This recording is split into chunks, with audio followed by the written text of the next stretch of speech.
వివాదాలకు దూరంగా ఉండే వ్యక్తి, పార్టీలకు అతీతంగా పనిచేసే వ్యక్తి ఎవరన్నా ఉన్నారు అంటే, కలవాలి అంటే నా ముందుగా మీరు అపాయింట్మెంట్ తీసుకోవాలి. అవన్నీ లేకుండా నేను పక్కా వైఎస్ఆర్సీపీ కార్యకర్తని. కాకపోతే ఈరోజు నేను కావ్య కృష్ణారెడ్డి సార్ని ఎందుకు ఇంత విధంగా పొగడుతున్నానంటే కారణం ఏంటంటే, ఒక ఎమ్మెల్యే గారిని కలవాలంటే అపాయింట్మెంట్ కావాలి, వాళ్ళ పిఏ దగ్గరికి పోవాలి.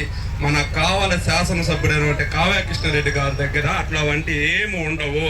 మీ పని ఏదన్నా ఉంటే నిజాయితీగా దాంట్లో న్యాయం అనేది కానీ ఉంటే ఖచ్చితంగా 100% చేసే వ్యక్తి ఎవరన్నా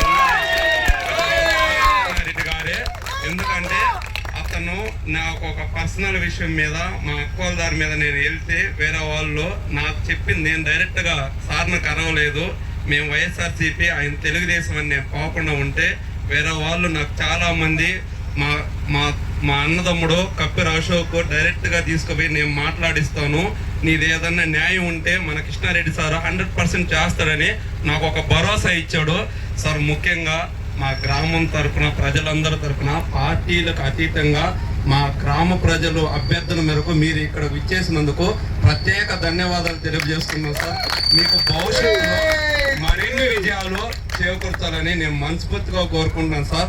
అలాగే లాస్ట్ సారి మీకు అసెంబ్లీలో అవకాశం వచ్చినప్పుడు మన రైతుల సమస్య గురించి మొట్టమొదటిసారిగా మాట్లాడిన ఎమ్మెల్యే గారు ఎవరన్నా ఉన్నారంటే అది ఏకైక వ్యక్తి మన ఎమ్మెల్యే గారు కావ్య కృష్ణారెడ్డి గారు. సార్ మా రైతులు చాలా మంది, ఇది నా సమస్య కాదు, మా గ్రామం సమస్య కాదు సార్, నెల్లూరు జిల్లాలో ఈ చుట్టుపక్కల గ్రామంలో ఉన్న రైతులు మొత్తం తరపున నేను మాట్లాడుతున్నాను. ధాన్యం ధరకి గిట్టుబాటు ధర లేక ఈరోజు దళారుల దగ్గరికి వెళ్ళి మేము మా ఒట్లు పట్టుకోండి బతికిలాడే పరిస్థితి వచ్చింది. ఈ సమస్యకు మీరు పరిష్కారంగా ఈసారి మీకు అసెంబ్లీలో అవకాశం వచ్చినప్పుడు దీని మీద గట్టిగా పోరాటం చేయాలని నేను మనస్ఫూర్తిగా కోరుకుంటున్నాను sir. Thank you so much sir.